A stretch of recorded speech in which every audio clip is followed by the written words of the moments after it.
என்ன பாருங்க, இந்த புண்ணு எனக்கு சுகரு இருக்குது ரொம்ப நாளாக. இந்த புண்ணு வந்திருந்து. ஆனால் என் ஃப்ரெண்டு வந்திருந்தா, இதே மாதிரி புண்ணு தான், ஆனால் கொஞ்சம் ஆறலை, அவளுக்கு இருந்துச்சு. அப்போ அவகிட்ட கேட்டேன், எதுக்கு இப்படி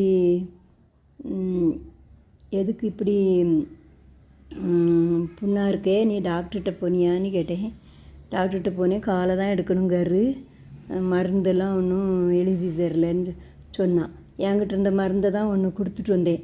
ஆனால் அப்படி டாக்டருங்களும் இருக்காவ, நல்ல மருந்து எழுதி வந்து மாத்திரை எழுதி வந்து புண்ணை ஆற வைக்கிற டாக்டர் இருக்காவ. நான் இது டாக்டர்கிட்ட இந்த வாட்டி போகலை, ஒரு டாக்டர்கிட்ட போனேன்.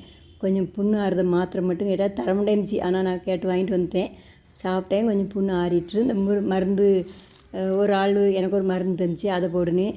அதை கொஞ்சம் விலை போடணும் மருந்து, நான் ஒரு மருந்து வச்சுருந்தேன், அதையும் போட்டு எனக்கு ஆறப்போகுது. ஆனால் இந்த மாதிரி டாக்டருங்களும் இருக்காவே. இப்போ பாருங்கள், இந்த புண்ணு கொஞ்சம் இனிப்பு சாப்பிட்டேன்னா குண்டாயிரும். அதனால் நான் இனிப்பே ஒரு மாதம் சாப்பிட்றது இல்லை. நமக்கு நீங்கள் சுகர் இருந்தால், புண்ணு இருந்துச்சுன்னா நல்லா இனிப்பெல்லாம் சாப்பிடாம நல்லபடியாக நீங்கள் அந்த கொஞ்சம் கம்மி பண்ணி, சுகரை கம்மி பண்ணி மாத்திரை மருந்து சாப்பிட்டீங்கன்னா புண்ணு ஆறிடும். கால் அடுக்க வச்சிடாதீங்க. அதுக்கு உங்களுக்கு